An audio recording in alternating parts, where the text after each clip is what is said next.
football in general as a sport, bro, like it's the only sport that actually has a death certificate. Like you can't go back and play it again to the level that you want to play it at. You know what I mean? Yeah. Like once it's done, it's done. It's done, bro. Yeah. So like you said, you never know when your last play is literally like your last play. Like there's guys who play in men's leagues in basketball, or you might play slow pitch for baseball. You know what I mean? There's men's soccer leagues. You ain't playing football game. Yeah. Flag football, dude. No, with the I ain't dips, snapping. I ain't snapping in a flag football game. you know what I'm saying?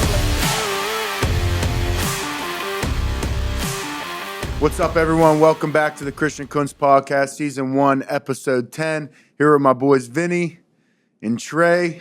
Episode 10, baby. Episode 10. This Big is time, crazy. big time. Milestone up in here. Do we have huh? that button over there? That We should get one of those. No, yeah, that'd be We crazy. don't have the budget for that yet. We until we get to episode 20. We'll Okay. have the Episode budget. 20, we'll get a button? Yeah, I think so. All right, then 10,000 subscribers, we get a cold tub. Yeah. All right. Down. That's in. How was the weekend this weekend? Big weekend for Pitt. Pitt football, Duquesne football, Steelers football, City of Pittsburgh football. We won to this. Huge weekend. We won. I saw. I want to talk about this. Let's talk about Trey's picture in the Pitt student section, shirt off, Unreal. like this. Unreal. What led to that? Well, he can honestly tell you. I ain't gonna lie, because Were you drinking? a little bit, but like, so we're sitting there, we're down 10. I look at Vinny, and like, I'm not happy with the crowd. Like, you can see it on my face. I can feel myself. Like, I'm like, yo, they're not hype enough for me. So in my head, for whatever reason, Chris, whatever reason, I'm like, I tell Vinny and Brian, I'm like, I'm gonna go get them hype. Yeah, we were just chilling, dude. Really? Yeah, You he weren't wasn't- in there before? He wasn't really that hype. Like, he was just watching the game, and we'd be like, or like, first down. Like, you would stand up, because there was like this row of dudes that were Picture up. like, like 4 or 5 rows in front of us, and every first down they stand up. And before the game, they came up. They must have known who Trey was. Yeah. Because they go, Trey, listen, this is the first down section. And every first down, we get up and Swear. go, move those chains, move those chains, move those chains, move. I kind of like that. It's And hard. I like it too. every first down, these guys would stand up. They'd be the only people in the section. Look back, lock eyes with Trey. He'd be like, like he has to get up. No choice. And it was you guys pretty much carrying the section the whole time. I got so set up here by Kickler because everybody thought that was my girl. Whoever's licking her lips and whatever she's doing, I'm like, yo. I said, Kick, bro, you gotta at least warn me, bro. Cause I ain't got nothing to do with that. Did they get? Yeah. Were they fired up when you came in? Bro, I cannot lie to you, bro. It 'Cause was they scored 10. You scored 10 points. They were down by 10 with 4:55, and they didn't have 3 the ball. minutes left. Not even 4. It was with 3 minutes left was when I walked down there. I told him, I said, bro, listen, I'm gonna go down here and get them hype. I kid you not, Christian. I think I really did get that whole section and hype. Like, that security guy wasn't there when Trey went down there. He was assigned there after Trey showed up with his shirt off. So, He was like, supposed what to did kick me that guy out. say to you? he's supposed to kick me out. So I'll tell you the full story. So he comes down. He's like, I can't have you down here. And he said, wait, Trey?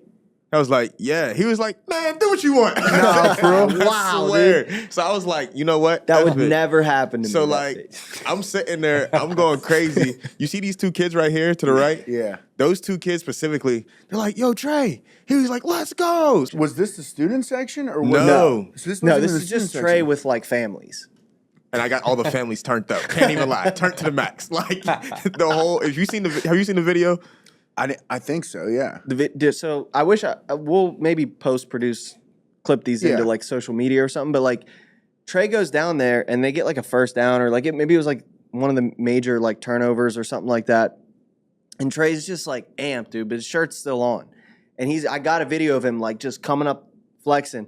And like a few more plays progress and Brian taps me. He's like, bro, Trey's shirt's off. And I was like, no way. And I peeked down the aisle and this guy is going nuts. Damn. You went from like chilling with a couple like move those chains to like, I thought you were going to rush. I thought you were going to, me and Brian were genuinely having a conversation where if Trey leads this section into rushing the field when we win, are we going? Like, I thought about it. I ain't gonna lie. I really did. I genuinely. Yeah, but rushing the field It's not- for a win against a non-ranked team. is Exactly. crazy. That's why I was like, no, I'm not Dude. gonna do it. But like, I thought about doesn't it. matter. No, you can't. That do- energy, I'm charging the field and dude. I feel like I if don't West have Virginia any- was, if they were ranked, you can do that. But 100%. I know it's a rivalry, but huge win though. Besides the fact, The Baba Yaga. Yeah. I'm telling you. That was big. Have you ever been Big. part of a game, either of you, where the field got rushed, where you No. won or lost? No, No. Negative not here. not a I Duquesne. feel, even though NFL games at feel like the Westwood either. field's like getting rushed after anyways, because like all the media, security, Right. both teams like come to the middle. It's like kind of like a mosh pit, so it kind of feels like, you know, I want that a field experience. storming. You've never had that, even No, when you I beat, want that 'cause experience. you guys though. beat Clemson and you beat Penn State. Those are two, but those were both on the road, Both huh? on the road. No, the Penn State one was home. But Was it? that experience when we beat Penn State after the game, Unreal. there was burning couches. There was Oh, it was extreme. Like it was by far extreme. Why is that a go-to?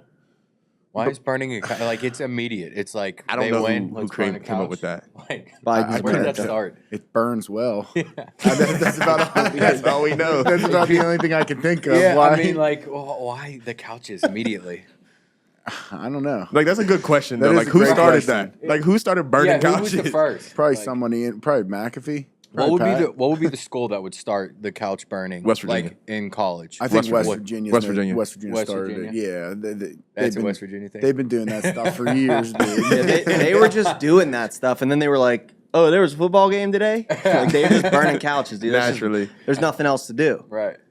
Duquesne should have burned some couches this weekend. Big Come win on. over Youngstown for us, Come on. dude. Youngstown was ranked 20th in the FCS. Oh, really? We've never beat Youngstown. I'm like 0-3, 0-2 versus Youngstown. I mean, Youngstown's a very good FCS program. Yeah. I mean, they're playing Pitt this week, so Right. Should be a good game. for us to go in there, like shout out my Dukes, dude. I'm fired up. That's a big win.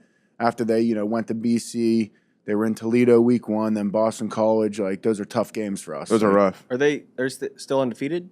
Duquesne? Yeah. No, they lost the first 2 to Toledo and Oh. BC, but Oh, those Come- are two pretty good opponents. I damn mean, right, my yeah, God, man. dude. So that to FBS. come back and beat Youngstown, Yeah. So you have no idea really how their season's going to shake out yet. Once they get into conference play, you'll be really able to. tough. They play St. Francis. I know St. Francis beat Kent State. Who, Yeah, they did. Bro, Shout so out that- to my man Gavin Thompson. Yeah, they're St. Francis is tough, and the NEC is a good little league. Like people Yeah. underestimate. There's players that come out every year, that are For sure.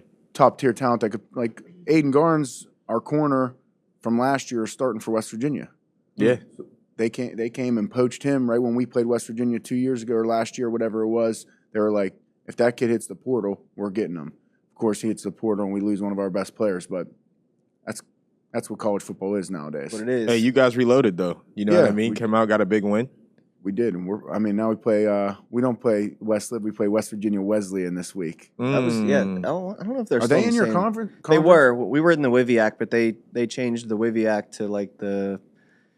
I don't even know what it's called now, but it's not the Yeah, same what is it conference. called? But I'm Yeah. sure they're probably still playing each other. Now, my question is right now, from your perspective, because I really don't know the NEC that well. Who's top dog typically? I'm not just saying this, but it's usually us. Like it's usually Duquesne, and it should be us. Like every year, like we got Robert Morris, St. Francis, Central Win-win. Connecticut State, Wagner, I already said St. Francis. Used to be Bryant. Bryant's not in anymore. Mercyhurst moved up to the NEC. That's a good move. Um, Dang, so they like- went from Division 2. They're up Mhm. there now. yeah, they're probably gonna struggle first year, couple Happens. years, but that's what happens when you go up.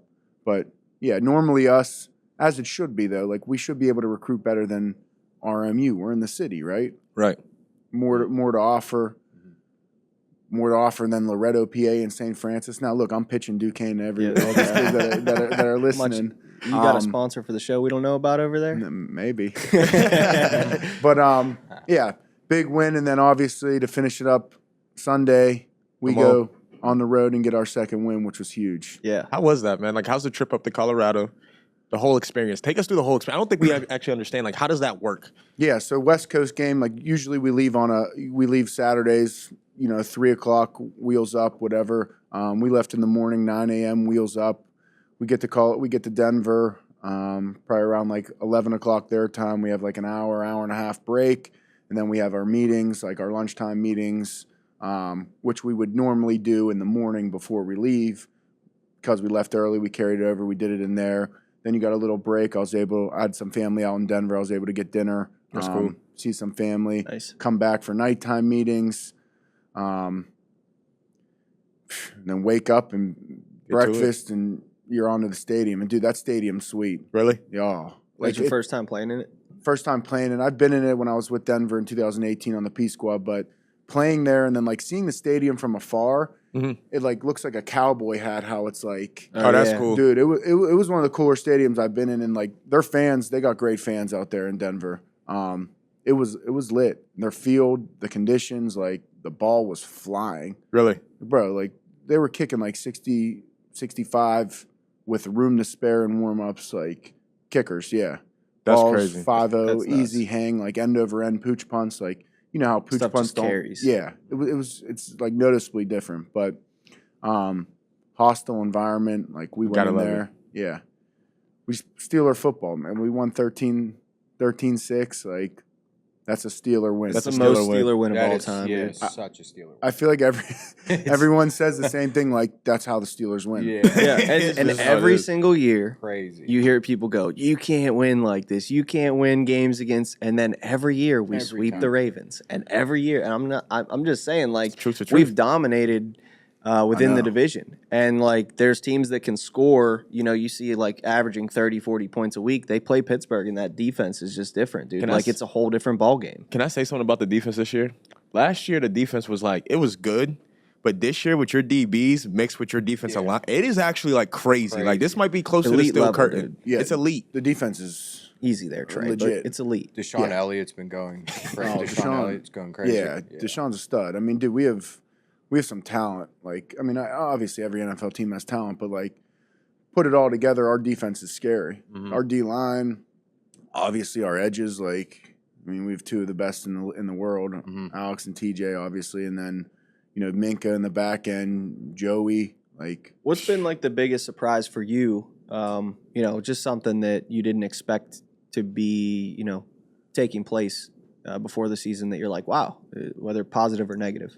you know, I would say just the whole quarterback situation. Like, I mean, Right. we have Russ, we have Justin, and you know, we've been kind of through quarterback turmoil here the last couple years with rotation, injuries, and stuff going on since Ben left. And for Justin to come out, you know, and get 2 wins, regardless of what the stats look like, you know, doesn't turn it over. We're winning games, so you win 2 games, and especially 2 games on the road, like.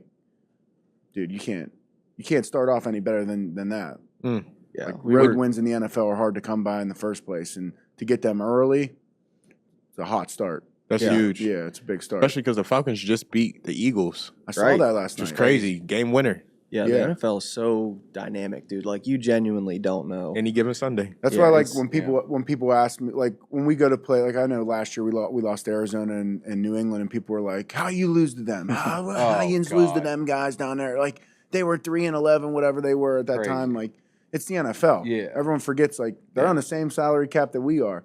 Their players are getting the same as much money as they're getting. We're getting the same. Like, Yeah. so Does Marvin Harrison Jr. have the same kind of career as Dad did? I mean, he came out Hot. Killing it. dude. Hot. He's coming out hot. I haven't had right a now. chance to really watch. I mean, obviously, I see the highlights. Yeah, and stuff. I saw it too. dude's- But I mean, dude, what is it? Holy Week hell. 2, and he had like 2 back-to-back insane touchdowns. I don't even He know did. how the rest of the game went. I just saw the first 2. I think he had like 100 or something yards, and then on top of that, he had Yeah. 2 touchdowns. But the one thing that he talked about, if you look at his like press conference interview, Yeah. first thing he said was he was like they were trying to give him hype, trying to give him acknowledgement. He was like, I think Kyler had only 4 completions and they were all my way. He said, I got to fix that. That was his only response. Like he didn't care the fact that he had a great game. He was like, I messed up here. I gotta go handle that. That's a rookie, so it's Yeah, like you that's love, maturity. You love to hear that. Yeah, that's maturity. especially from a receiver, because usually receivers, like, I don't know, they want the ball. Like, Right. They're playmakers. They've had the ball their whole lives. That's how they got here. And like when they get to the NFL, they still want the damn ball, and I don't blame them. Right. But like it's rare to hear that from a rookie, like coming out in the media, being positive and like looking for the team to get better and not himself to get better. Do Man, you think those advantages are real? When like, I mean, I would think so, but what do you think about the guys that are grown up in the league like that? I mean, not only was his dad an absolute stud, like for many years, Dog. but how much does that give you an advantage to be in the locker room at a young age? A big event. Like Right. he's seen his dad work. Like obviously, like Crazy. he's seen how his dad was and how successful he was, and probably what he did to take care of his body, his film study, everything. Like just to see that growing up, you know what it takes, and you know like the transition and getting into the NFL, and I mean that's a huge advantage. But That's like half the battle, the Half- locker room and for like sure. understanding all that stuff. Like that's huge. Oh, it's for sure half the battle, but I mean, he has some freaky athleticism. Yeah, like, yeah, no he doubt. would. Boy's not- 6'4", bro. Yeah. I mean, it's Yeah, he's going to be in the league for a long whether time. his dad was in the league or not. Exactly. Right, Yeah. But Regardless. from the mental side of it, like I'm sure there's advantages there that you don't have to think about certain things, and worry about certain stuff because you've been through it as a family Right. before. But I don't know. Yeah. I think he'll figure it out. Yeah, He's got enough I skill. mean, these receivers, like I saw Justin Jefferson's. We were in the locker room watching 97 yards. that game. Like they have TVs in the locker room, and when guys are stretching, rolling out, whatever, like Right. getting ready for our game. I mean, that 97-yard He ran Crazy. 127 yards for that. You see that? Like it was because he took crossfield. Yeah, he went like, all the way across 127 yards. He did that. I Crazy. wa- I wonder how fast they put his GPS up because he flies. Yeah, he moves. He probably was going like 22 miles per hour. Easily. Almost as fast as you when you get the. Hey, when I start spinning that thing, yeah, no, that hit like 30 when I start spinning it. That's crazy. I've been trying to open it up on like when I'm running down on punts because that GPS monitor. What's the fastest you hit so far? I think this year I think I hit 18. Okay. Which is pretty good. Okay, Yeah. okay. So like, bro, if I get a downwind and it's a fair catch, you'll see me like High really altitude. hard. I want to see perfect form. The next time like you go and run down there, I'm talking about like perfect pure form. form. You know what I Dude, mean? my running form is like kind of trash. My left arm like goes like kind of straight. Like you could tell, like me running down versus somebody else. Like Heather's always like, I could tell it's you because that left arm's like, like that. That's awesome. It's like, dude. thanks, babe. Thanks. Yeah. Hey, like- Miles almost got one this week. oh, I know, dude. I thought he got it. Man. That was like one of our I think it was a return look too, and Yeah. and I think Miles just like had an opening, and like that just shows you how precise everything is in the NFL. Like that was probably like 1/10 of a second away from being a block punt, touchdown, whatever, and like So crazy. we just missed it, and that Right. happens every week in the NFL. Like stuff like this, the operation, the timing, like footwork on a punt rush, like people don't even understand. Like Yeah. you take one wrong step on a punt rush, you're not blocking the punt. You're screwed. Yeah, Yeah. you're screwed. So like one misstep, one anything, and I think Miles, we were in a return look, and like he didn't know he was going to come free, and like he was supposed to have a guy, and he was just not there, and he went, and Just like a slight I step. know, dude, and you hear the crowd like, Yeah. "Ooh," Yeah, yeah. like right before it happens, and like I obviously watch every punt because like Right. I'm interested in what's going on that side of it too, but to get a block punt too is like, He's gonna get one. Oh, for soon, sure. dude. Definitely gonna get one. He's really got it. It's fun to like sit down and talk. I don't know that I've ever seen a special teams like guy that specializes in blocking kicks interviewed on a podcast. So like dude, to pick through his process of like the pride he takes in that skill set, and then to see it consistently. It's not luck at this point. Like It's he's not. consistently good at it. it's Yeah. funny. And that's crazy. It's funny you say that because like he legitimately works on like guys kick stepping and him blocking as like making rush moves like he's a pass rusher, and like Coach Tomlin says like it's not a lightning strike. Like these dudes work on this stuff to happen in the game. Man. And I'll tell you this, Miles, if you look at his like technique and his stance even, like his Oh. stance looks a lot like a defensive lineman, like a lot. Bro, he's in that. And he's coming. Yeah, he's both hands in the ground. Like he's in a 4-point stance. Like you see him when you're about to snap the ball, you're like, bro, I better let go of this quick and get up because he ain't gonna be by you. And he's not small either. No. So, like, No. he's like a linebacker. He's close to a linebacker. I can't say that. A block. Pitt had a huge block Oh, punt. yeah, dude. bro. Yeah. How about the- Yeah, shout out to my man Maverick. That boy had a big one. Was it true that they just put him on scholarship, or was I believe so. Was that another team? Someone said that they just put that kid on a scholarship and then he blocks a punt. Oh, That's wow. crazy. I What didn't a know moment, that. dude. I Yeah. honestly didn't know that. That but was it the turning point in the game. huge. Because WVU throws a like 60-yard bomb for a touchdown, gets called back, and then the very next play they go they don't convert on the 3 third and down, out, and they block. punt, block, touchdown the other way. So it was a 14-point swing just like that. Pitt's getting blown out if Seriously. that flag doesn't get thrown and if that play doesn't happen. Yeah. Like I didn't really get. I just was like watching the highlights because we were in and out of those meetings, like I said. And Right. when I saw that happen, I saw it come up on my phone, the touchdown. Oh my God, they're done. Call back, block punt. I mean, that's a 14-point swing there. That was nuts, immediately. dude. And it was supposed to be, first of all, and I know you know this, if you get the ball, okay, and you're up 10 points and there's 3 minutes left, you're supposed to win that game. Yeah, you're probably like 94%, 95% gonna win. You're supposed to win that game. So for them not to win that game, like I had the best time ever heckling West Virginia fans after the game. Like I'm talking about, like I literally went all through North Shore, didn't go to any of the bars, was just traveling You the were streets, just talking shit. just to talk shit. That's all I wanted. How was the atmosphere? Was it hostile? Like, were people fight? Like, was there fight? A couple fights on? Yeah, It not was in our always- section, but we heard there were some Yeah. brawls. Yeah, It was chirp. all around. It was chirping. There's a lot of chirping.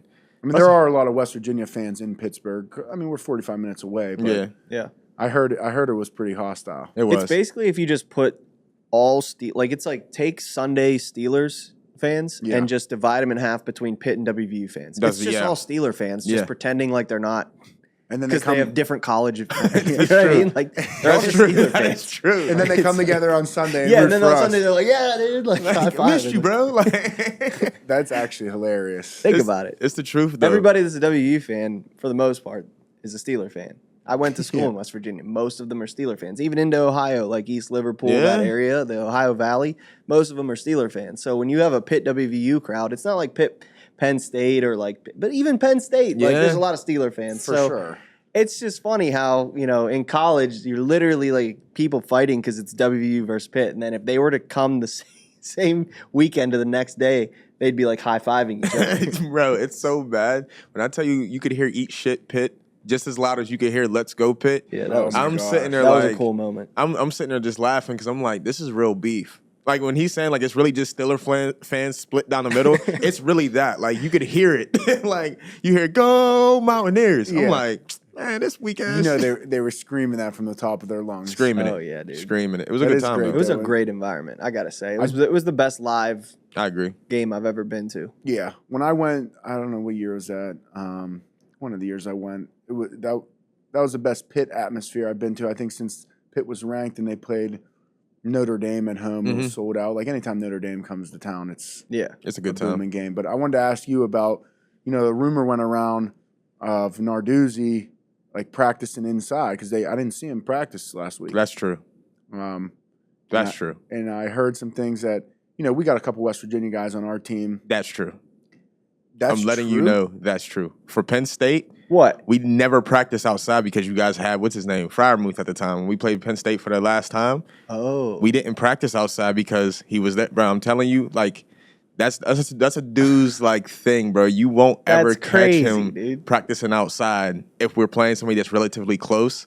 Like, for example, if you went to West Virginia and we caught you walking through yeah, it's on. It's cracking.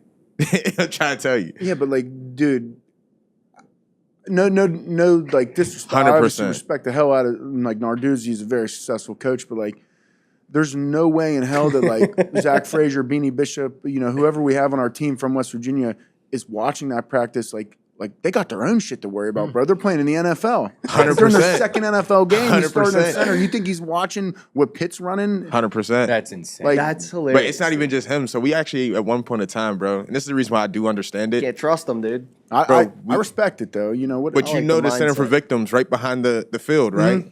Bro, we had 5 scouts before, like, no cap, sitting there trying to record our practices.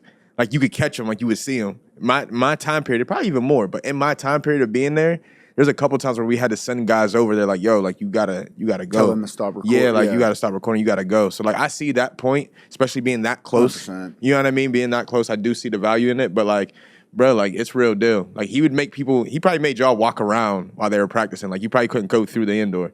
I remember one year he did that. I was cracking up. I don't know. I mean, I just heard that, like being from Pittsburgh. I don't know if other guys on our team heard that, but like I heard that, I'm like, It's true.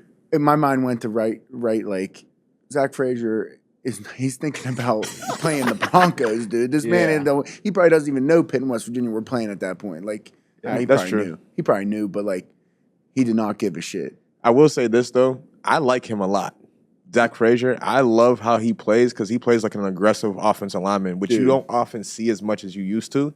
But like he reminds me a little bit of Kelsey. Like this, like I can't lie, like he's athletic, he's fast, and he's strong. For sure. I mean, he was a wrestler, and like we talked about, like wrestlers being. I feel like wrestlers are like the best football players, dude. It's Like the truth. their leverage, and like you heard Ross talk about it before, and just like they learn how to tackle, they learn how to block, they learn how to use their leverage, and then they got that motor and that like that mindset to like I gotta go, and to have that as a center, and Zach's done well for us to this point, and I think he's gonna be a hell of a pro. So it'd be cool get him on here one day. He's a quiet dude though, like he's a quiet, like shy dude, but those centers you don't want to have him put his hands on you. Yeah. Here, Jesse, come to me real quick. Hey, dudes, don't worry. I'll figure him out. When we get him in here, I'll let you know if he's. Yeah. I'm gonna interrogate these guys. Like, who sent you to the Steelers? Like my agent when I got drafted. Oh, okay. So it wasn't WU that sent you to the Steelers to spy on them for the upcoming season? Like, are you sure? Dude went to the NFL just to report. just to report back. Just to scout Pitt. I love that mindset though. That like this insanity. Is war. Like, Bro, listen, it's a real that deal. paints feeling. an image for the team. For sure. That like. Don't trust anybody this week. Well, here's the thing, bro. Even talking to the guys, bro, like when they're down, if you really watch the Pitt Panthers this year, it's a lot different than I've ever experienced. Because I don't know about you, I've never actually been in a live experience where the 2-minute drill actually works. Like I've never been a part of where like the 2-minute drill is coming down to like the end of the game. It's a close game and it works and they win the game. I've never seen that before. Like you've never been on the team. I've never been on a team at Pitt. To watch a 2-minute drill, Kenny, that close. Kenny to never game. led a 2-minute drill. Not that close, and not that I can remember, and it's possibly, but like not that I can remember to that level because they were down 10. Yeah, like we might have been down like a touchdown, but to be down 10 with 3 minutes left, that was a hell of a comeback. It's crazy. I'm fired up. It was a big weekend for the city, man. Let's talk about let's talk about the Steelers a little bit. Yeah. So. We were talking about the quarterback play and Miles and all that, but like, what is something you guys are talking about in that locker room of like, all right, this is what we gotta focus on this, different things. Maybe it's just in the specialist unit, but like, what's the feel inside the locker room right now? Like I still don't think we haven't played like to our potential, obviously, and I don't think any team will come out even if undefeated or not. They come out and the week 1, 2, 3, 4, those wins aren't going to be particularly pretty because you're still working on things, working kinks out. But for us, I feel like no one really cares. Like we just want to win. Like that's all that matters. Like if it's ugly and we get the win, it don't matter. Like we're on to the next one. So I feel like for us, like eliminating mistakes, penalties, we had a ton of stuff negated because of penalties, whether they were ticky-tacky or not, they're penalties. Right. Like, you guys have been watching NFL games. Like, the flags are left and right. Yeah, left and right, dude. They're cracking down on that, and I feel like the team that eliminates penalties and can play clean will be a team that makes it far, healthy and eliminating penalties. So what's the difference in locker rooms? I was actually kind of curious about this because you've been in the college level. The locker room's more like, at least this is what I heard. I don't know the truth behind this, but like in college, right, it's a lot more like a brotherly feeling because nobody's really making that much money, or at least wasn't at the time. Yeah. But now that you're in the NFL, like what's the difference in the locker rooms? Like does wins feel just as sweet? Like yeah, it does. It does. I mean, obviously in college, like we talked about with guests on here, like you're with those guys every day. So those are like your brothers that you're playing with, but at the same time, I'm with these guys every day for the next 6 months. So a win is still a win. Like we're playing like a friendly card game on the plane ride home, like having fun. Like it's just a good feeling when you win. Like everybody, even like people that are filming, like our film guys, trainers, like they want to win too. It's their job too. Like people don't realize, if Coach Tomlin has a bad year and they want to move on from Coach T or whatever coach it may be, he could bring in a whole new staff of training people, film, scouts, everything. So, like, everybody's job's on the line, not just, like, the players, not just the coaches. Like, everybody in there has something in that pot. So, like, they want to win. You don't think those trainers want to win? They have families here. Like, they want us to win as bad as we want to win. Right. That's what kind of makes the NFL cool. Like, everybody in that building wants to win because, like, we're playing for them as well. Like, we win, they keep their job, as do we. So it's like a different feeling, in that sense of like, man, you got to almost support the whole cast in there. Yeah. Like everybody's trying to win for everybody. Yeah, what's the bond like in the locker room right now? Just because like this is probably one of the first times I can recall like where the Steelers really went out there and like got a lot of new players, a lot of rookies. The line's new quarterbacks, new defensive guys. Like I mean, we have, two quarterbacks that are starters, right? So like, what's 100%. the bond like? Like, who's like leading the charge? Like, is it feel brotherly? Like, 'cause, Yeah. who's been for so long, right? Mhm. So what's it like right now? It definitely feels brotherly. Like we spend so much time, and like that's why St. Vincent's so cool to go up to training camp because Right. you spend so much time with each other, like just hanging out, playing, checkers, whatever games they have, cards, 320. cornhole up there, just sitting out there, the 320 320. game. Yeah, like you spend so much time together that you do grow, a relationship with all Yeah. these guys, and like you want to help your brother, you want to win for your brother next to you. Like I'll talk about a punt rush, like Herbig, saved my ass on a punt rush, like. They ran a nice little game, and I got grabbed, and my guy who became my guy looped around, and I was already wrapped up, and like Herb realized and went behind, and like no one would ever know that happened, like Right. But I felt that, like I know that happened, and like Herb had my back, and like we came to the sideline, I was like, "Yo, Yeah. that's my dog." Like, thank Good you. looking. Like, yes. So like stuff like that. And like he knew it too. Herb's like, I got you. Like I knew that look was coming. Like I saw it. He's like, I got my head between my ass. Like, sometimes when they're moving and my head's down, like I know what they were lined up in Right. pre-snap. But like once my head goes down, like they can move, shift, whatever. Right. Like they're seeing it. I'm not. So that was a cool little moment. Like he got my back. I got his back in a sense of whatever. If I look at it as like, I'll have your back, like, in a sense, if you do get beat on a rush, like, I got to make sure that operation's perfect, that snap's on point, Right. and I'm blocking my guy so that ball can get out so you're not getting the pump block by your man. So I love that because, that shows that if he takes that attention to detail serious in like punt, Yeah. when he's getting, snaps on That's defense, 100%. like that's a good indicator that he's gonna be great. Like he's gonna be really good because he's not just taking plays off. Have you experienced that where like you have those guys fighting for a spot on the team and you look at them and you're like, dude, I can't even get you to focus on punt. Like, and is that like an indicator? I mean, for people that are going to just either make the squad or not versus like become something great when they actually are, getting real reps on 100%. offense and defense. Not You can tell, like, the guys that really buy into teams, like, especially if you're a rookie or a second-year guy, like, you're not playing over T.J. Watt or Minka or Cam Hayward, like, whoever it may be in front of you, you're most likely not playing over them as a rookie. So when you pour into special teams and, like, really detail your work in teams and, like, show, like, okay, I'm going to take care of this side job right now. My side job is special teams, but I'm going to really detail my work and take the time to focus on teams because that'll make me better at my daytime job, which is playing either D-line, DB, whatever it may be, linebacker. Like, that shows, like, he's trending this way as opposed to, like, he's bad on teams. Can he handle the workload of taking a whole defensive scheme playbook and then, holding that hostage in his mind? Like, I gotta keep that because I know what that's doing and do special teams. So to see a guy like detail his work on teams and then be productive on defense or offense, whatever it may be, is like a sign of like that dude's trending upwards. Like that dude's gonna be a ball player. That's what I love about this. Like I love special teams now. I didn't when in high school. Like unless you were a returner. Yeah. You know what I'm saying? Like you didn't really like special teams. Even in college, you really didn't love special teams. But I feel like at that level, you're playing for more than just playing the sport at that point. Like this is an actual job. Yeah. So I can't mess up at any moment because I might not be here otherwise. And that's something that I feel I like more about professional sports is like everybody's detail oriented. You almost have, if I'm being honest, including both sides, right? There's 22 coaches out there because everybody's trying to do what they're supposed to do to a high degree and a high level. And they can't afford for you to mess up because if you mess up, I don't get paid or he doesn't get paid or somebody else doesn't get paid or you make me look bad because you didn't take your one-on-one. You know what I mean? That's at least from what I see.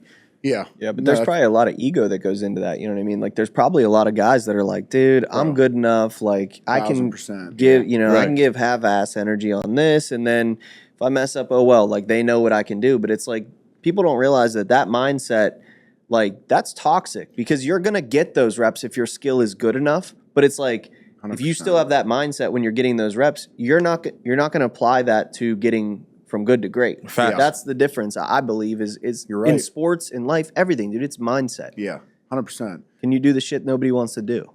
Exactly. It's spot on.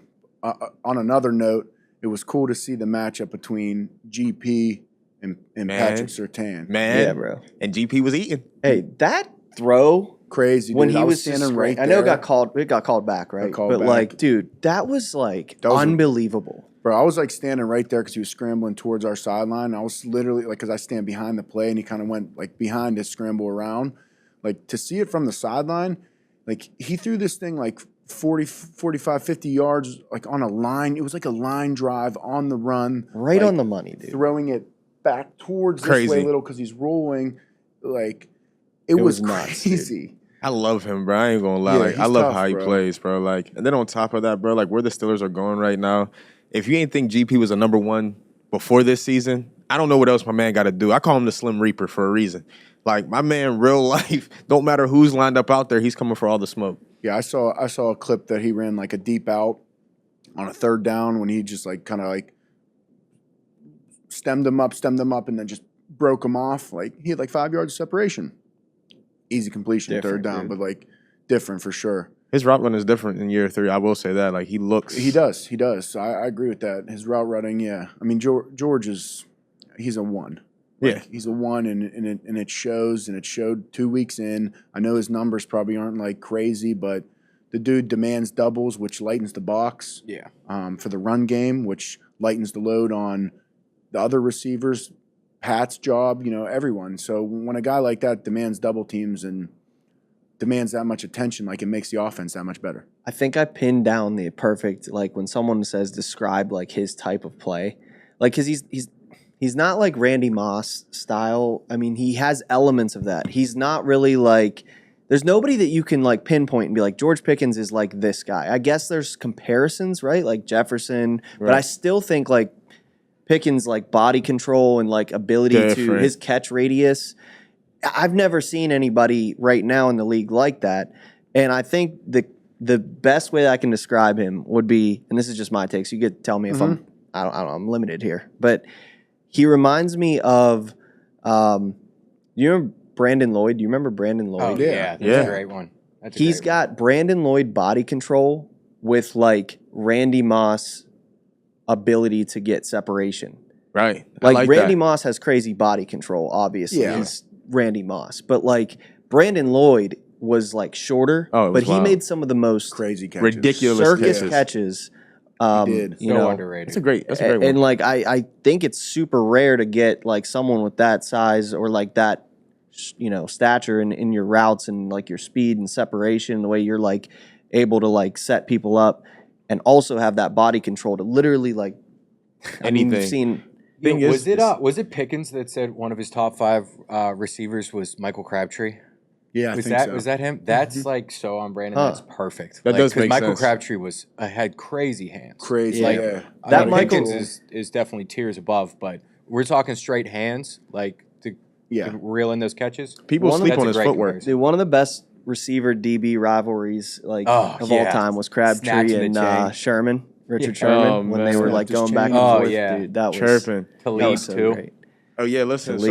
So my uncle, I don't know if you know Joe Woods. It's Yeah. that's He's my the uncle. DC for The Saints Yeah. right now. Yeah, so that's my uncle.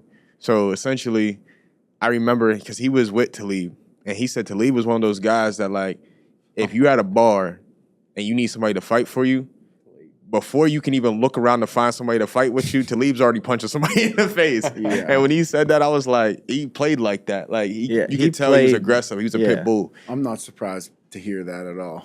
He was an animal, dude. Animal, bro. But I also wanted to say about GP, a lot of people sleep on his ability with his footwork. Like the boy's footwork for how big he is, because I don't like people think he's big when you see him on the screen, but unless you actually meet this tall, skinny man, like this man is big, bro. Like Bro, he's big. he's big. Like he's a big dude. So for him to stop how he stops, it's low key like crazy. Like It's insane. like it's wild. Like 6'4", running like that, stopping like that, and then his arms and he's so long to catch like the ball anywhere. It's crazy. Yeah. But Well, I don't want to stay stuck on it, but we've been talking about him a little bit this week in the office. So Yeah. anytime I could reference like an old 2000s NFL era too. That was a good comparison. I'm not gonna lie. That was a great Brandon Lloyd, comparison. I know an extensive amount of football from like the year 2000 to 2007, and then it was just like it's like, dude, it's like the Steelers went from like Ben beating the Eagles and the Patriots back to back to him walking off the field on his last game. Like I feel like that whole. When I went to college, played football, I just stopped following it as much. But that hyper-focused era of football that I was raised in, I can tell you any player, what their number was, where they went to college. Like I'm not going to lie to you. I was a Mike Vick fan during that time. Like, during that era, I had the shoes, the jersey. Yeah. I played quarterback. I thought I was him. NFL Street, that's all I played with was Mike Vick. Oh, my God. So that was unreal. Best game ever. Best game They should bring that back. Bring They it should. back, It please. is. I think it's on, like, they have it on the Switch. You know the Switches? Nintendo Switches? They have it. Like, because Alex was playing it. He was playing NBA Street and NFL Street on I used Switch. to love NBA Street. Yeah, NBA Street was The sweet. Game Breaker was crazy. Yes, yeah. It was crazy. The elevation, changing the topic again, the elevation in Denver was real. It actually is real. I was going to ask you that. Like, I was talking about those guys kicking, like, Boz and Lutz. They were absolutely banging the ball in pregame. Like, I'm like, snapping the ball from the 50. Yeah. Like, I'm at the 50, and they're hitting them. I'm like, that's crazy. oh, my gosh. And then running. You felt it? Yeah. Like, I mean, I always – because, like, my play is one play, and it's a dead sprint. Like, it's one snap, dead sprint, and then it's off. Right. So, like – but, like, I definitely felt like, whoa. You got to catch it real quick. I'm definitely way shorter of breath than I would be if I was, like, here running. But And then I talked to a couple guys after the game, like, TJ said, like, that was tough. Like, I felt it for sure. Wow. He was exhausted.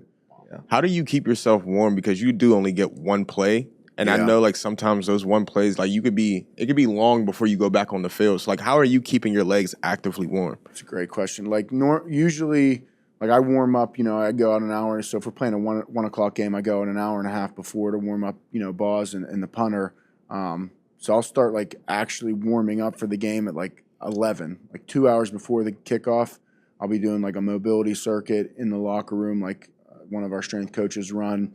And then – obviously, I'll go out, start snapping. I'll be warm as hell for, like, the warm-up and everything. Then you go back in the locker room, sit down for a little. But I just try to, like, stay moving. Like, I like watching the game, too, so I'll be walking the sideline, like, stay moving. And, like, I'm constantly, like, if you see me, like, I'm constantly going like this or, like, touching the back of my towel because, like, it was so dry in Denver snapping and, like, holding on to the ball. Mm-hmm. Like, that ball can get real slick. Right. So, like, I'm like, how LeBron's always like this, like rubbing his shirt. He's trying to get that, like, the sweat that sticks onto your hands, like, so you can really feel that ball. And, like, for me, stay moving, stretch, and, like, I snap on first down, snap on second down, then I'll underhand a couple to the punter, and then I'm, like, out again. Right. So, like, sometimes, like, I don't feel warm going out there, but you just got to, like, trust it that I've done it. I've done it before, and I've,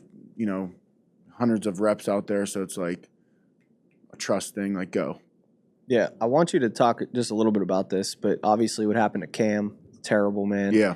So just talk about, like, how that has shaken things up and how you guys are now embracing this new guy in the locker room. And, I mean, he's been there before, but, like, talk about this transition a little bit. Yeah.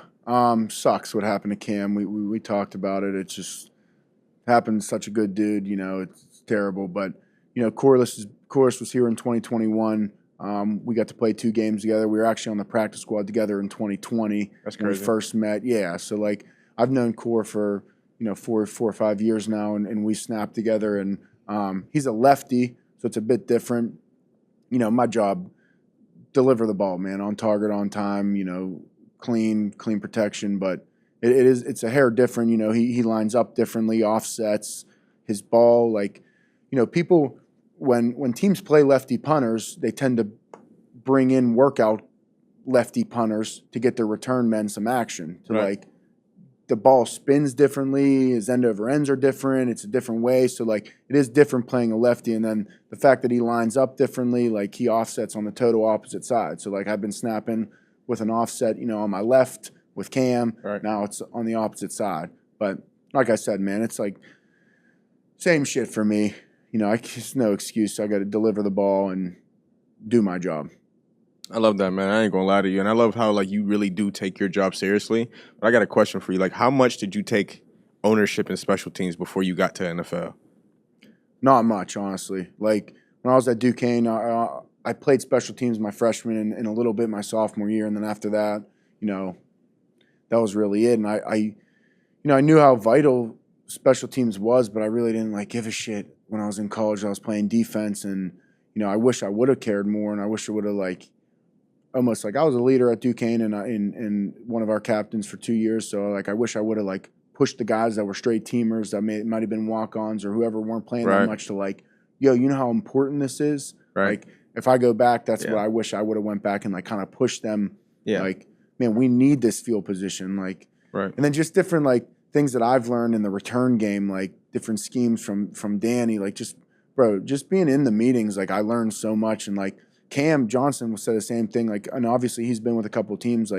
Our team meeting is so you gain so much knowledge of football from hearing Coach T speak, just on the teams, because that man's a film junkie, dude. He's after home games, he doesn't go home. He goes right to the facility and he starts on the next week.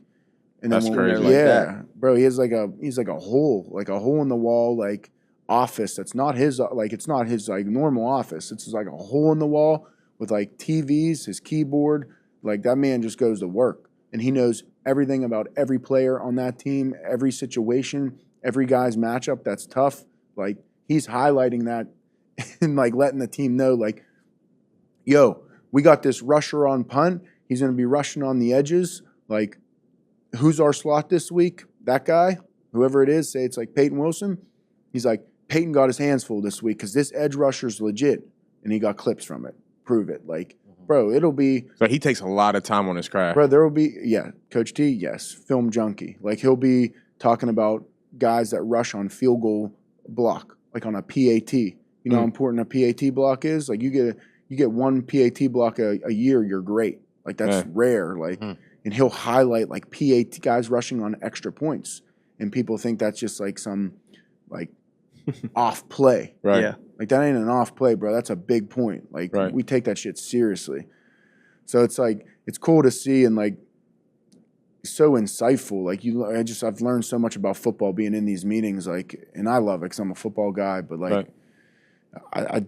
I love the team meetings. See, I was listening to a podcast with him on the pivot for the second time during this camp, and he was just talking about he's a history buff when it comes to football as well. So when you get guys who genuinely love the game like that, my cousin Joey / I call him my uncle, but you know how that works, right? So ultimately, man, they're both kind of the same type of person. They're boys. They're yeah, best they're friends, really aren't they? close. Yeah, they're really close. So when you say this stuff, I immediately think to my cousin Joey, and right now, I ain't gonna lie, the Saints are killing it right now. Balling, bro. They're killing it right now. So ultimately, man, I feel if you're a professional, and that's something I feel fans need to understand.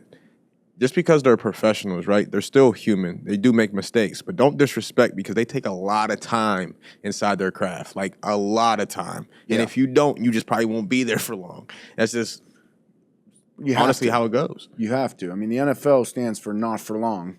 And the dudes that pour into it, they got a higher chance of staying, obviously. If you're not pouring into it and you're not taking the time to take care of your body, your mind, your film study, it's going to show.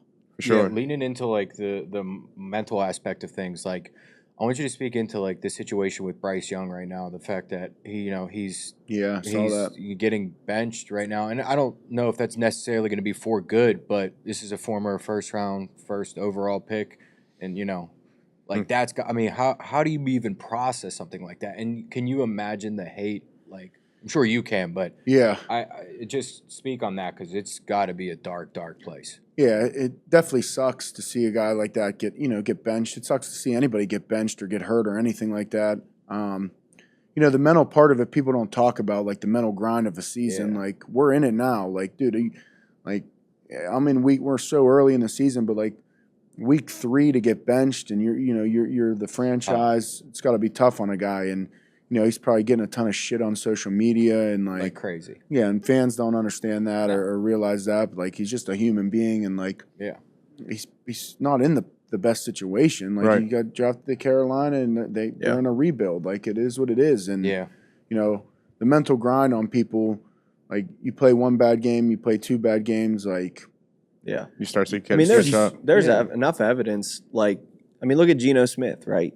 Yeah. Similar situation. Yep. Comes into the Jets. He's supposed to be their savior, but they're in a rebuild. So, like, what can you do? Right. And then, like, as now his career he's in a better scenario. Like, there's a lot with these guys that when they come into the league, there's a major adjustment. But then on top of that, like, you're getting first, second, third overall pick. You're going to a struggling team. Right. So, like, I mean, I would just say, like, to Jesse's point, I feel like I can't speak to like an NFL athlete's mindset, but it comes back to what we talked about earlier. It's like if you know you're doing the small things, if you know that like you're doing everything you can do, then you have nothing to worry about. And the way that everything kind of plays out, I would assume, but it's not an easy pill to swallow when it doesn't work out for you. Yeah. But there's just that self accountability where if he wakes up every day and he's like, dude, I'm giving this everything I got. Right. Yeah. He'll bounce back. And I think that's hard, man, especially when you come into a draft class where one of the best rookies ever was in it, which is also his close friend, right? Which is like you're compared constantly to the guy who did well, but you can't. Who's that? CJ Stroud. Oh, yeah. But then you also got to think, right? Like CJ Stroud is a great leader, great man. But you also got DeMeco Ryans as a coach. DeMeco Ryans is a great coach. You know what I'm saying? Like, let's be real here. Like, there's a lot of Texans things. Texans brought in some guys. They brought in a lot of people to got prepare Diggs him. now for him to throw to. Bro. Like they protected him. Who's he throwing to in Carolina? Tank Dell, he has Nico Collins too. Nico Collins is a stud, bro. I honestly, and this is no disrespect to any Carolina receiver, is it Thielen Adam still Thielen. there? Like, is he their number one guy? Deontay and Thielen, like they got. Oh, Deontay's down there now too. They That's got right. ball players. Right. To your point, dude, going through coaching changes when you're that young too, like that's tough. Like that plays the role on it. Your head coach, like you got a head coach that drafted you, that believed in you, and then all of a sudden a new head coach came in. Right. That whole philosophy could be different. The whole offensive playbook's different, staff's different. Might not even, and to be honest with you, he might not believe in you the same way that previous coach believed in you. I mean, it's obvious. I mean, you know what I mean? Like it's obvious they benched him, but ultimately, bro, like that's hard, bro. Like that's a harsh reality to take in, especially being the number one draft pick. Mm-hmm. Now you're benched in your second year. In your third game. I'm just hoping somebody in his corner is checking up on him, taking care of him, and just seeing on how can we get you back to feeling comfortable. Because you watch the games, bro, he looks defeated. Yes. Like even when he's on the field, he looks like I really just don't want to be here. It's almost like they're outmatched. Like he knows like they're outmatched a little bit. Yeah. What's got to be terrifying though too, and I feel like this is a little bit of a newer age thing, but the quarterbacks, like they used to sit on the team for like 5 or 6 years and then they'll get moved. Right. Now it's like every 1 to 2 years, like Mac Jones is gone, and like they're now granted some of these guys didn't play amazing, but they're already getting moved on. They're already drafting new guys. Like that's got to be terrifying for one of these quarterbacks because. I mean, dude, look at the dude from Tennessee. It was Malik Willis. Like now he's starting for the Packers, I guess because of injury. He won again. They won, didn't they? Yeah. So like, think about Sam Darnold. I mean, he's leading right now with the Vikings. Like he was with the Jets, with the Niners. Yeah. Now with the Vikings. Tom Brady made a great point. He was with the Panthers too. Yeah, absolutely. Tom Brady made a great point. Was another one. Tom Brady made the best point. He said straight up, he was like, it used to be, because he didn't even come in and start right away. Yeah. He said, he made it very clear. He said, in Michigan, I was part of a pro-style program. Yeah. There's a difference. They're bringing guys in and expecting everybody to be C.J. Stroud. It is not going to happen. No. Guys need time to develop within a playbook, especially at the quarterback position when they're expected to know everybody's position, 100%. Including what the defense is doing. So, like, we have these high expectations. And, again, kudos to C.J. Stroud. He's a freak, right? That's different. But ultimately, like, even in Kenny's situation, bro, like, we're expecting these guys who have never been in this playbook to pick up the playbook, to be perfect, and to play the best they've ever played right now. Dude, playing quarterback in the NFL is the hardest professional sports position in the world. We're spoiled here, though, dude. We literally had Big Ben pick up a football after he got drafted and throw for 350 yards. Dude, like, it's a once-in-a-lifetime. Pittsburgh was spoiled with Ben. Like, Ben was ridiculous. And I played, I was on the P squad in 2020, up and down, and then 2021 I got the chance to play with Ben. And, like, to see that live, dude, like, Ben was banged up. Like, so some weeks, like, he'd only practice 1 day a week because he was so banged up. And, like, that's just Ben. He'd come out and throw for like 400. He'd be looking this way, throwing outs this way. Remember, there was I'm a like, game. dude, what? There was a game where he What's was the going on? backup. Basically, like he was like how Russ has been like the Like I feel like there was a game where Ben was the like emergency backup. I think Landry Jones goes in. 2 people get hurt. They put in Ben. He throws for like 350 yards, When he 3 was hurt, touchdowns. yeah. When he was hurt. Yeah. Like he wasn't even supposed to play that game. But the 1 or 2 other guys ahead of him got hurt, and then they were like, "All right, put him out there, see what he can do." Dude, another he thing threw for about- like 350. Another thing about like quarterbacks too is like in college, you know, they hold signs up and they rarely huddle. Like they don't huddle. All the calls are like called in from the sideline, and everybody has a wristband, and they have these cards that show a receiver if he has a 1, you know, he has a fade. If it comes first, the X has this, and the Z has whatever. Right. In the pros, that shit's all being called into Justin. Right. Justin got to read that, communicate that in a loud ass setting, tell everybody, speak clearly. Everybody's got to be on the same page. Like that crowd noise, it was loud as hell. It was loud as hell in Denver. Yeah. You know, and to do that from college to the pros, like that's a big difference going Huge from transition. You know, having guys hold cards up. Oh, it's on this. Okay, Z22, whatever, F flare. Okay, rather than going in the huddle and telling 10 other dudes like, yo, Z22, F flare. Like these plays are crazy to read. Like I grabbed one of the quarterback's things. I'm like, let me see that thing. Like, give me that thing. I'm reading it. First of all, the lettering is like size 6 font. Damn. There's like, no joke, like 4 columns of 20 in each. So there's 60 calls on there. I'm like, God damn. what does that say on there? ZF Flare 22YX on pickle, ready go. I'm like, what the hell? He said, what the fuck is pickle? Seriously, like they have some crazy calls on there, but that shows you like how hard it is to learn it. Yeah. And back to our point about Bryce Young, like, dude, he had to do that last year, and now new coach, new Gotta do it again. do it all new. Wow. Yeah. That's Like another- that's crazy. That's a bro. lot of workload. Like that's a lot of shit to remember, and you got to know every position at quarterback, dude. Like And they just want to get rid of him now. I was seeing people were saying like, is Trevor Lawrence a bust? And I was looking at the numbers because the Post had the numbers, throwing for over 4,000 yards, 20+ touchdowns.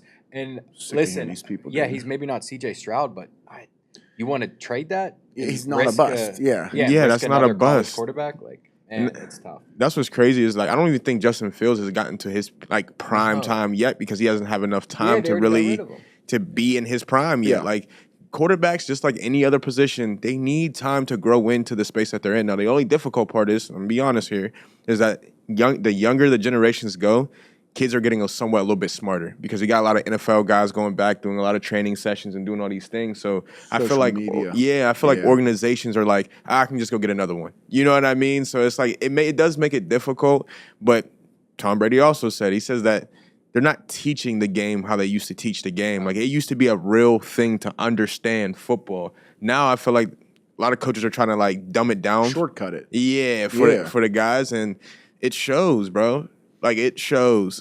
You know, I when Brady says that, he like said, what did he say? He said football's so much worse now than what it was. Yeah. Like, I don't know if I agree with that, but I don't know if I disagree with it either, because in certain aspects, I do feel like it has gotten worse in a sense of like, I don't know, they are trying to like dumb it down for guys and not put as much responsibility on guys and kind of, you know. Do you remember what his point was in that? He was saying that like he wouldn't throw over the middle to like Wes Welker when he knew like Ray Lewis he was could get head killed. hunting over the middle. So Exactly. like now there's a whole different strategy where, you know, you could throw to those guys now because you can't get hit like you know, that you were able to a couple years ago. You get a penalty, you get a targeting call. Like we had one called on Calvin. Like would that have been called 10 years ago? Probably No. not. Like, And he almost died. I ain't gonna lie, that was a bad hit. those are so, dude. That's like it's scary. Right. It's like to see it live and like be standing there and then see a guy like hurt after that and like laying on the ground is like truly scary. It's scary. It Makes your sucks. chest like dude, tighten. and like to see these guys walk off and like, you know, they're dizzy or whatever it may be from what injury happened. Even if they like hurt their calf, hurt their hammy, whatever it you hate is, to it just see it. sucks to see. Because like, I mean, you look at like, I mean, I don't, you know, the thing that's like all over the news is obviously what happened to Tua. Yeah. But like, yeah, dude, it's terrible. Like, but that, you know, that's why this game is like, it is what it is, dude. Yeah, Like it it's a is violent game, It is bro. violent, And like when you sign up to play it, like whether you're at the high school level or not, like you never know when your last play is. I mean, look at Cam. I'm not saying it's his last play, but like from that to like what happened to Tua, like, you know, you just can't take it for granted, man. And like, you know, it's so fast, crazy. So fast, and like, man, anything. You're right. And like, you know, you never know when your last play is. That the stuff that happened to Tua, man, that's just devastating. Like, it like breaks your heart to see, you know, a guy like that. You know, he's like probably the most. He just seems like the most genuine. Like, I've heard nothing but great things about that dude. Yeah, and you know what's like really sad too is because he did have all those ups and downs, injured in college, and then gets in the league, and he was actually one of those guys that people were vouching to get out of Miami. So he outperforms that, ends up playing good, and now might have to step back because of these horrible concussions. Like, that's a journey. That's a journey, bro. Yeah, dude. That's crazy. And that's tough, bro. Like, injuries is just tough in general, like, ultimately. But, like, football in general as a sport, bro, like, it's the only sport that actually has a death certificate. Like, you can't go back and play it again to the level that you want to play it at. You know what I mean? Like, once it's done, it's done. It's done, bro. Yeah. So like you said, you never know when your last play is literally like your last play. Like, there's guys who play in men's leagues in basketball, or you might play slow pitch for baseball. You know what I mean? There's men's soccer leagues. You ain't playing football game. Yeah. Flag football, dude. No, with the I ain't dips, snapping. I ain't snapping in a flag football game. You know what I'm saying? Like, it's really your last game, and I feel like that's why like guys who play like their last senior high school game, or your last college game, or your last NFL game, like, you really get emotional to the point where it's like, I just got broken up with. Like, this is it's over. Like, it really is. It has a death certificate. It's wild. You're like, your relationship with football is like you broke up, but you got back together with your ex. And you're like, I'm different now. It's toxic. You're like, I'm different now, dude. Yeah, I used to be a rusher. Yeah. Now I'm, you know, like I'm a different person. I'm a changed man. And it's working. Yeah, it works. You've really done that self-work, dude. It has been a crazy relationship. It has been. Now I'm thinking about it because in high school when I ruptured my spleen, I was trying to get a basketball scholarship, so I broke up with her. Yeah. I broke up with football. Yeah. I was like, let's get a hoop scholarship. And then Duquesne's like, we'll take you as a walk-on. So I'm like, all right, I'll get back with you. He was a cheater. He was cheating. You cheat the game, bro. Yeah. Oh man. Boys, I know this has been a hell of an episode. I know we hit our time limit. Season 1, episode 10 already. Man. Like, share, subscribe, repost, smash the subscribe. And if you're listening, rate and review. Rate and review, leave a comment, let us know. Stars. Let us know how we're doing. On to episode 11 next week. Yeah. Man.